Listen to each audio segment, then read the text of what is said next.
Hello, everybody. So today I thought, actually, hold on, let me turn that down a bit.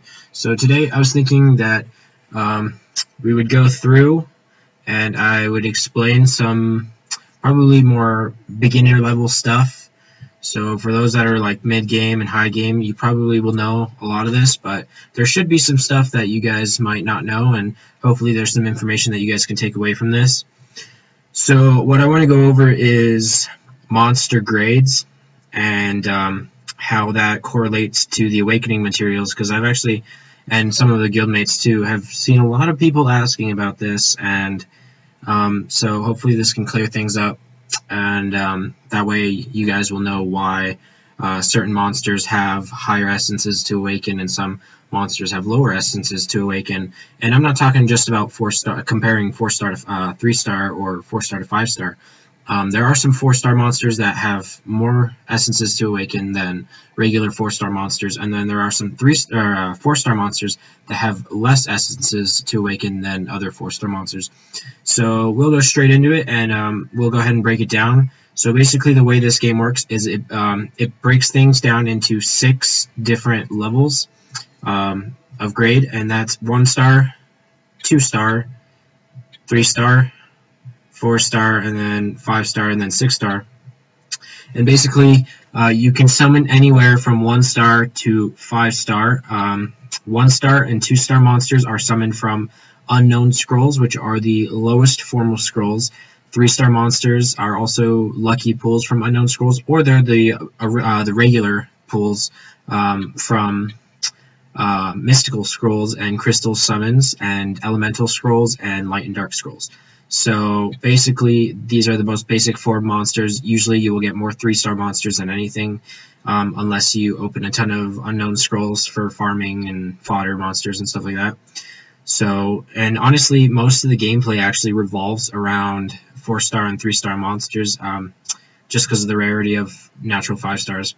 So, and then mystical scrolls, you can summon natural 3-star, which is the basic one, natural 4-star, which is lucky, and then a natural 5-star monster, such as these ones, which are some may consider extremely lucky, and you actually might. A lot of you probably won't pull one until you reach, level 30 to level 40. There are some lucky people that pull them in their 20s or in their 30s. Those are usually the really lucky people, and any 5-star monster you pull can really help your team. Even the worst ones, like the more basic ones, like the Beast Monk or like some of the oracles. They'll really help your team, believe it or not. And I would say all of the natural 5-star monsters have a place, and they're all useful. So never ever fodder a 5-star monster. That's first off the biggest mistake. Even if it's like a Beast Monk, or even like this Wind Dragon Knight, whose 3rd skill is apparently broken, but it's always good to hold on to them just because of how rare they are. So one thing that I see a lot of people wondering about is essences and awakening. Like the basically essences are the awakening materials to take them from gold star to purple star, and if you look over, it increases basic stacks greatly, and it doesn't just say that, oh, it's some promotional thing like, oh, they're gonna get so much better. They actually get really good when you awaken them, and they get this little boost, this special boost. Some get increase in accuracy, increase in speed, but some get actual skills. So she gets a leader skill. Where's another one? This one, it upgrades the skill. This one's a leader skill. This one gets a new skill. So a lot of these, you really want to awaken them for their little boost, and also their increase in stats, especially if they're in proportion to their it's in proportion to their skill. So like this one right here, his accuracy is probably not as important as his health, and when you awaken him, all of his stats, his health, his attack, all that stuff gets upgraded. So you really want to focus on awakening monsters. You know, if you take this guy to 6-star and have good runes on him, he's not going to be as good as if he was awakened. And it's really not hard to get awakening materials once you start getting the right monster teams. And I would say the best floor is B7. So awakening monsters, you can awaken. Actually, I'll show you right here. You press the awaken button, and then you press yes, and it'll use up these materials right down there. And then it transforms the monster into its awakened version, its like upgraded version, and then you'll see that the star is purple. And now this is just a fodder monster, so obviously his stats aren't really gonna go up or anything like that. But he got, look at this skill upgrade right here. It's a passive skill, so basically I get 50% more XP when I use him as to upgrade monsters. I'll get 50% more XP when I use it with a wind-based monster. So if I throw him on this monster right here, it'll give the amount of XP that it's supposed to give plus an additional 50%. Then same with this one with water monsters and stuff like that. And then in case you guys, this is for really, really low levels. If they are gray starred, you can't awaken them. Okay. Most gray starred monsters you won't ever use unless you're like you know, pro status and you just want to upgrade one to a 6-star just to show off your quote-unquote wealth. But your Devilmon, that's probably the only silver starred monster that you will ever use in any situation, and that's basically as a skill up. So basically the main thing I wanted to talk about is awakening materials. So a lot of people don't realize that it differs between the monster and how high, like how ranked it is, based like according to its other monsters. So a good point of reference is actually this right here. This is probably the most basic one. It orders all of the monsters from 1-star to 6-star, and it also has their awakened versions. But you gotta realize that some of these actually are probably, I would say, out of order, and some of those I would say are Chloe and Vertihil, and I'll talk about that in a bit. So it isn't just with these 2-star and 3-star monsters. It doesn't just go from, you know, up 1 star each time. There's actually kind of like, I would say, subcategories. There's really, I think there's only really like 2 or 3 monsters really that are like that, but there definitely are monsters. So I would say the main ones, the most obvious ones, are the vampires, and then of course Chloe being an Epikion priest. And the reason is because of their other monsters. So if we go over and we look, we'll see that the fire Epikion priest, Chloe, is a natural 4-star monster, right? Well, if we look at her water and wind comparison, let's see where she is a natural 3-star. So you would say, okay, well, the fire Epikion priest is just a lot better. And yes, that is the case, but if you look at these other, even the light and the dark ones, the light one is absolutely amazing. See, the light one's a 4-star. And then the dark one, I think the dark one's a 3-star. So it basically kind of like, they go up in grade based on how good they are, and the light and the fire one are amazing.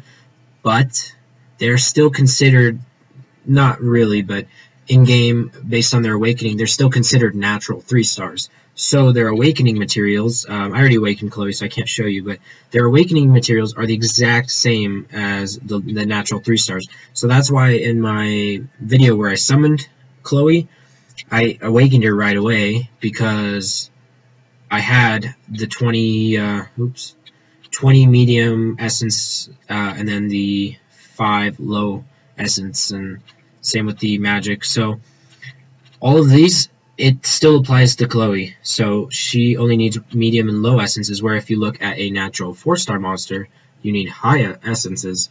So she technically is considered a natural born 4-star monster, but compared to awakening her, she's still a natural 3-star, and that's because she's the rest of her monsters in the other attribute sections, or in the other element, they're natural 3-stars.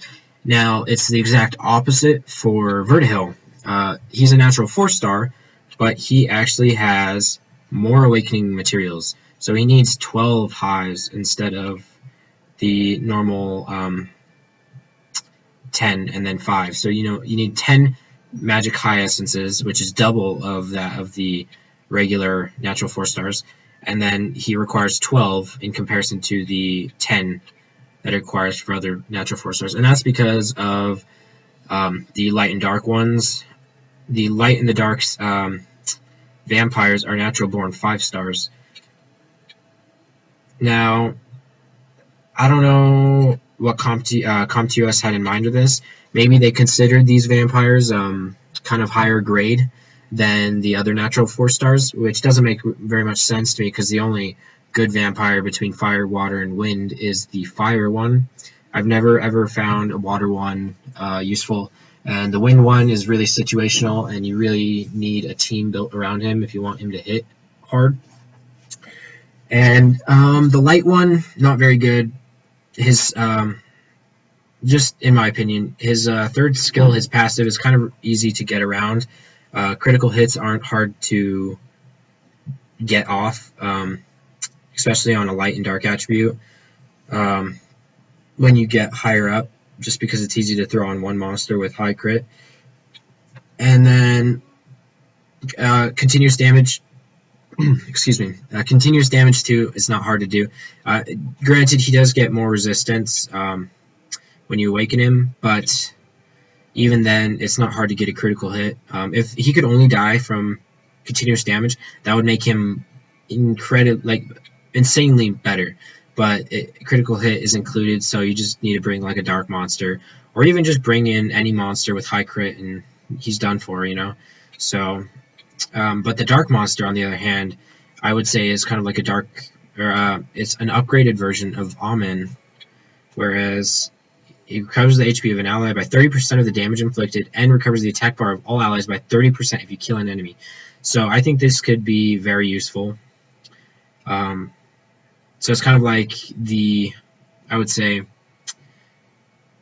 kind of like a vampire rune, but applied to the entire team. So you guys get the picture. These are natural born 5-stars, whereas these ones are natural born 4-stars. So they're kind of higher grade, and that's why their awakening materials are higher than the other natural 4-star monsters. And it only applies to these are the only two that I've actually found. I'm actually not sure if there are any other monsters that are natural born 4-stars that aren't in the other attributes. We'll go through here and look really quick. Yep, we looked at Iona. Iona is absolutely amazing. I would say she might be even. I think I would actually prefer her over Chloe, just because she has such an amazing revive. But Chloe is also quite amazing. Now, I'm not sure about the Taoist. We can actually pull a Taoist out of Monster Stars really quick and check that. And this will give us actually a good idea of where CompTOS is headed, because the Taoist is considered a natural born 4-star monster, whereas the Fire one is actually natural born 3-star. So maybe these guys are considered lower grade. Yep, see? So this is a natural born 4-star, but it has natural born 3-stars in other attribute sections. So it's considered lower grade. So it's still a natural born 4-star, but it's lower grade 4-star monster. And this applies to the vampire being a higher grade 4-star, and then, of course, Chloe being a higher grade natural born 3-star, even though she's a 4-star natural born. I know it gets confusing in the terminology, me throwing around natural born 4-star, natural born 3-star. It can get a little bit confusing, but hopefully it makes sense to you guys, the way that they organize this. So it doesn't just go between 2-star, 3-star, 4-star, 5-star. There's little kind of like subcategories, and everything's ranked in a certain way. And the top of those rankings and the bottom of those rankings, they all have more or less essences to awaken. And it's helpful to know that. That way, when you do plan on awakening someone, you know what you're actually doing. Because a lot of people will be like, "Oh, I'm awakening a natural born 4-star. It's going to take this X amount of essences," but it may be different based on where it is considered on the grading chart.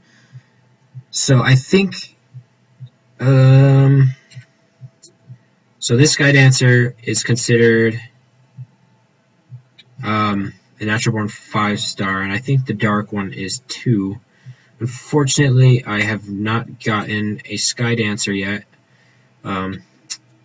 Unlucky. I really do want one. They definitely are pretty awesome. So, and then the ninja. So this is one of those situations where this would be excluded.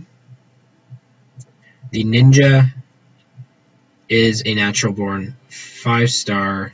Where is it? So the dark version is a natural born 5-star, but the light version is not. So this can be really confusing, I know, guys, but it really has to deal with how CompTIA grades them. So the ninja is considered still like a regular natural born 4-star. So it requires the 10 and the 5 like normal.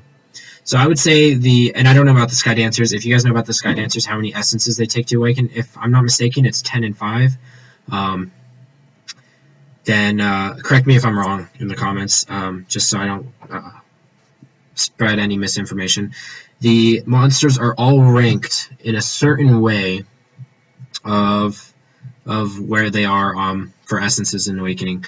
So I would say the monsters that you really need to look at where this applies would be the Epicure Priests, mainly Chloe, the vampires, because it applies to every single vampire across the board, the fire, water, and wind, and then the Taoists. Those essences are different than their actual grade. So hopefully that clears things up. I know it can get a bit confusing, but you really need to look at the materials of how much it takes to awaken, and that'll give you an idea of where they stand on the grading chart of CompTIA. And then also, I actually want to show you guys something for the top 5-star monsters.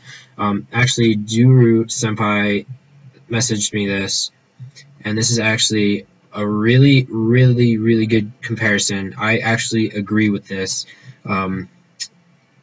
I'd probably say 99%. Some of these monsters I would either move lower or higher, just based on personal preference. But we'll look at this. So these are all the natural 4-star and 5-star monsters that are actually worth keeping for arena, for high tier.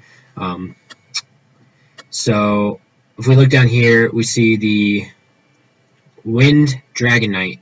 Again, his skill's kind of broken, and I can't read a Korean. If you can read this, good for you, but I'm just going to talk over it. I can't read Korean, so...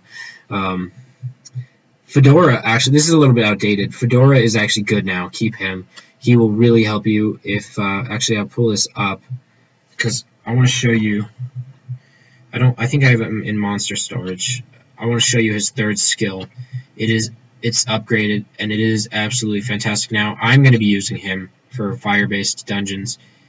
Let's see. We'll throw you back in storage. Now, check this out. This is like an upgraded version of the Delphoi.